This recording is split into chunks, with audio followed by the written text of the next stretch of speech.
the EMP threat has been classified for so long, and it comes on the scene so people think it's a new threat, all right? An EMP, because it started in 2004, 2008.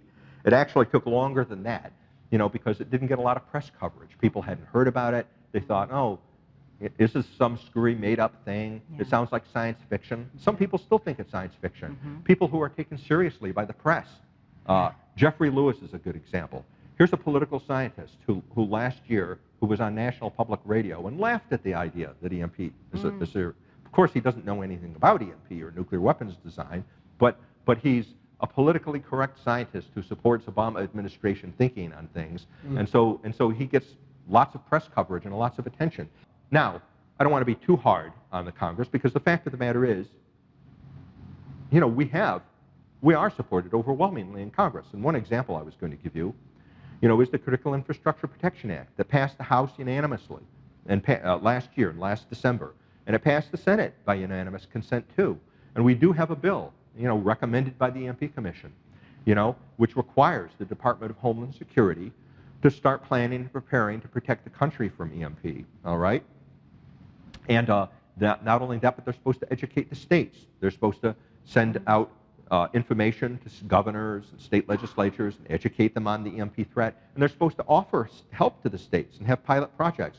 One of the things we did, we call it the Louisiana Project, where we got a project going where the state of Louisiana would cooperate with the Department of Homeland Security to develop a plan to protect the Louisiana grid. And if this happens, it will be a breakthrough if it actually happens. Now that the EMP Commission has been discontinued, I don't know if it will happen or if the Louisiana Project will continue.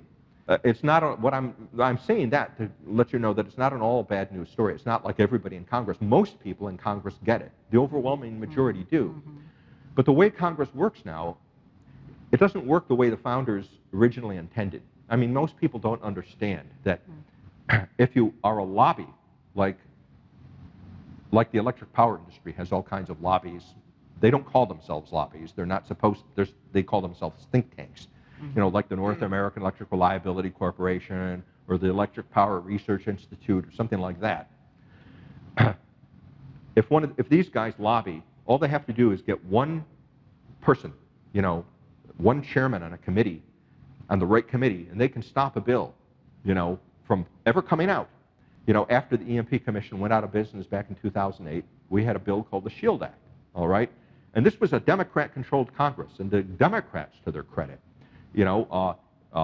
Benny Thompson, Democrat from Mississippi, one of the most liberal members of the Congress, understood the threat and supported passage of the GRID Act, as did a gentleman from California. His name escapes me now, I'm embarrassed to say, but he was also a very left-wing person, but they understood the EMP threat and wanted to try to protect the American people.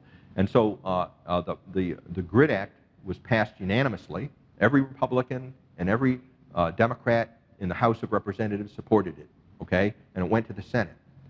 And then, but the way Congress works now, one senator can put a hold on a bill so that it won't come to a vote. And they don't even have to disclose their identity. Somebody in the Senate did that to the GRID Act back in 2010 and stopped it from coming to a vote.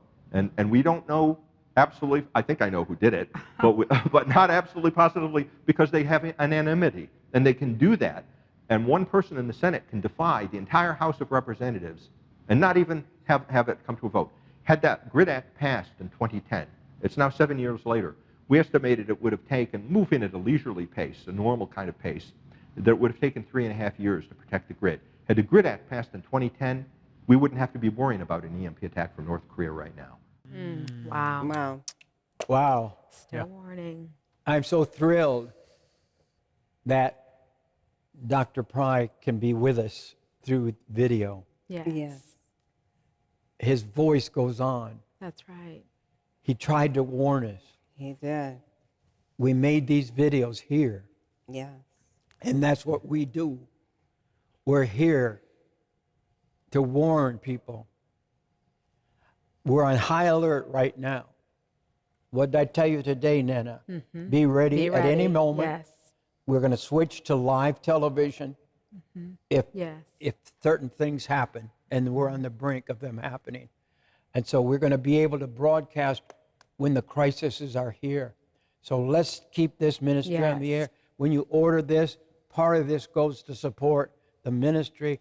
But the biggest thing is you're going to have electricity in your house. And that's one of the big, food and power Yes. I worry about. Don't want you to be in the dark.